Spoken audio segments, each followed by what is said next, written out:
Alright, so my first attempt at this was very bad. As you saw in the last video, I actually unlisted it.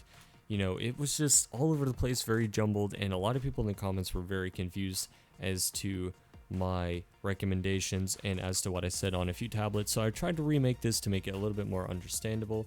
And I'm going to be starting this time from lowest price to highest price to make it easier on people that are looking for the best tablet for their budget. So let's get into it. Actually, before that, there is a precursor. All the prices will be based off USD, and I will link the tablets the best I can in the description. However, some of them are discontinued, so linking them and pinning down where they are is going to be pretty tough, and I'll leave that up to you if you're looking for that tablet. So starting off with the Huion 420, which starts off at $20, and the Huion H420, which is $30. So you may have noticed the difference between the two names and the prices. The H420 has 3 programmable buttons, which is the standard on most Wacom tablets, and these buttons can be programmed to do different things like hotkeys or whatever you want, or macros. And the normal 420 is without the buttons. So the tablet is 6.96 by 4.40 inches, and the active area is 4 by 2.23 inches. So with that being said, the play area is pretty small, so if you like smaller play areas, this tablet might just be for you. The pen uses a single AAA battery, so the pen is going to have some weight at the back of it. Some people like it, some people don't, it's personal preference. But I'm going to be 100% honest with everything in this video, and honestly, I don't recommend Huion. I've had 2 of these tablets so far, and both of them have had their shortcomings. The first tablet I owned, I dragged for about a month, and at the end of pretty much the day I got it a month later, I noticed that it stopped reading correctly. It would register random jumps. Turns out, by the second month, I've completely ruined the surface of my Huion by dragging. Well, you're probably saying right now, oh, it's because you dragged. Well, I'm getting to this. I bought another one, and this time I only hovered. The results were worse. There was more input lag hovering. There wasn't near as much accuracy with movements. There was more input delay because you were hovering, and therefore more input delay and hovering, less accuracy. So the tablet is just trash. If I'm just going to be completely honest, don't even bother with Huion. I'm not the only one that has issues with this tablet. I know several people in my Discord and several people on YouTube have all voiced their opinions and just talk about generally how bad this tablet is, and I tend to agree with them. Alright, next up is the XP Pen G430, priced at $25. So in my original video, I mixed this tablet up with a cheap GP Chinese tablet, which has since been taken down. You can't find it anywhere, and thank God, because it was the biggest ripoff ever. Anyway, the tablet is 6.5 by 4.2 inches with the active play area of 4 by 3 inches. So it's slightly bigger than the Huion in play area, but the pen doesn't use batteries. So it's really light, and you don't have to worry about pesky batteries all the time. It's really nice. The tablet also has a very good reputation, and everyone I talk to has high praise for this tablet and highly recommends it. It has very little input lag and competes with Wacoms in terms of performances.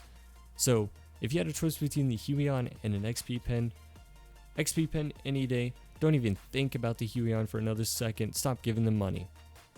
Alright, moving on to the Osu Tablet, which is priced at about $30, $35. Seems like every rendition they add $5 to it. So the Osu Tablet is the Huion 420. So to avoid reiterating what I said before, the only difference between this is that the Huion is Huion themed, while the Osu Tablet is Osu themed. Now, buying the Osu Tablet, you also support Osu, so there's that. But from what I've seen, the Osu Tablet performs very similar to the actual base Huion in that they're pretty much the same and they have the same issues. So I would say proceed with caution, and I would probably just go for the XP Pen if you're truly on a budget. Now for the Gaomon S56K. The tablet is 6.21 inches by 6.15 inches with a play area of 6 by 5 inches. This play area is so big that if you're a full area player, you're going to get a huge workout using this thing. I'm not even joking. You could probably see your arm getting ripped that uses it and then your other arm just being super wimpy. Anyway, the pen takes a AAA battery, and I think it uses the exact same pin as the Huion. From what I've seen, it looks to be the same pin, although I don't have this tablet, so I can't confirm it. However, a lot of people say some really nice things about it, despite being like the Huion pin. It has little input lag, it's 2 millimeters thin, and it can be rolled up without breaking it, so if you travel, this tablet might be for you. However, if you had the choice between this and the XP pen, and traveling was really an issue, I would go with the XP pen. For one, you don't have to worry about carrying extra batteries, and two, the XP pen is substantially smaller than the Gaomon, so it takes up less space anyway. However, there's a pretty small price difference between this, and different playstyles will factor in whether you like a weighted pen or whether you like an empty pen, whether you want to buy batteries, so I'm going to leave that choice up to you. Now we're moving on to what I call enthusiast tablets. The cheaper tablets can almost do the job as well as these tablets, but these tablets are just really for people that want them. And as an owner of most of these, actually all of these except one, I can say that Wacom makes the driver menus just so much better than these companies. The tablet quality is just 100 times better than these cheaper tablets, but you pretty much get what you pay for. However, the performances are pretty identical, and you seeing a difference in the performance could just be placebo if we're real. You probably won't notice a difference between their performances unless you're using one of these tablets, which I'll get to. Anyway, so Wacom has this weird thing that they do with their tablets. They put CTL or CTH in front of their names. So what does that mean? Well, the CTL uses the pin to activate it, and the CTH means you can use a pin and a finger, so it's basically a touchpad. So if you see a CTH tablet, does that mean that, it won't be good for Osu because it'll register your palm?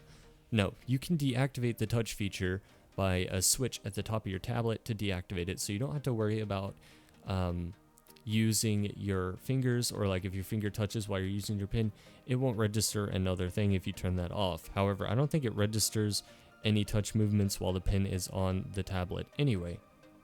Also, if you're looking for a tablet in eBay or maybe in store, and the seller doesn't know if it's CTL or CTH, they don't know the differences, it's very easy to tell them apart. All you have to do is look at its pin. If the pin does not have an eraser tip, it is a CTL. However, if it has a eraser tip, it is most likely a CTH. However, some people prefer having an eraser tip on a CTL, so could also be that. Enough of that, let's go ahead and get into the tablets themselves. So first up is the Wacom CTL CTH 471, which is also known as the Wacom One Small here recently. So the tablet varies on its price. I can't really pin an exact number on it, but you could probably find it in a local store for cheaper than you could online. The tablet is 8.3 by 5.7 inches with the active play area of 5.9 by 4.7 inches, so this tablet is definitely on the larger side. The pen is also batteryless like all Wacom tablets, and it has a really nice grip to the pen. Now I've used this tablet half a dozen times, and I can with pride say my only complaint is that the tablet is flat. Yeah, you heard me right, I said it's flat. I know you're screaming at me, no shit, moron. Of course it's flat, how would you use it, Well, most tablets, some tablets are inclined, and this one's just straight flat. I'm not used to it, and quite frankly, I don't like that. It's pretty nitpicky, but it just goes to show you how good the tablet is if the only complaint I have is that it's flat and not inclined. Also, there's very little input lag and is my second favorite tablet.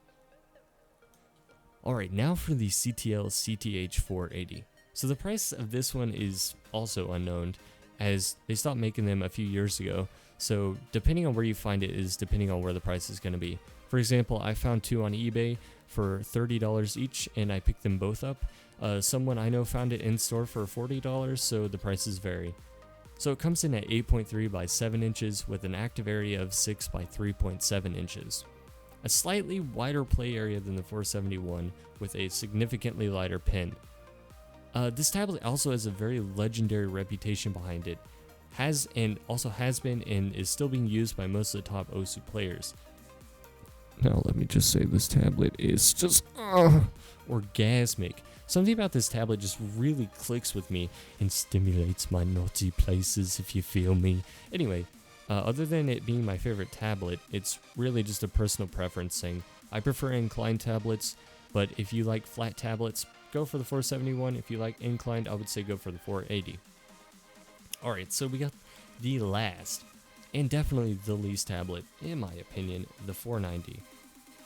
In my last video, I got just a slight bit of hate, it's just a slight dose of saltiness from 490 users that were like, oh, the tablet has no input lag with the newest drivers. So, I naturally just whipped it out and, tried it for myself. I had to find it in my closet because it was actually buried under some stuff, but I eventually found it. And to my surprise, the input lag was not fixed. So naturally, I took it to a Discord group. I was like, look, everyone with the 490, I actually have a group of friends in Discord, this Discord group, and we all have a bunch of tablets, and we talk about tablets. We're tablet nerds, I guess. But I was like, yo, some people are saying that with the new drivers, the 490 is fixed, so let's all try them. So out of 6 people, all including me, only one person had the input lag fixed for them. So I don't know what the deal is, but Wacom, fix your shit, dude. So I don't know if it's where you buy it from, but it just really seems pretty random.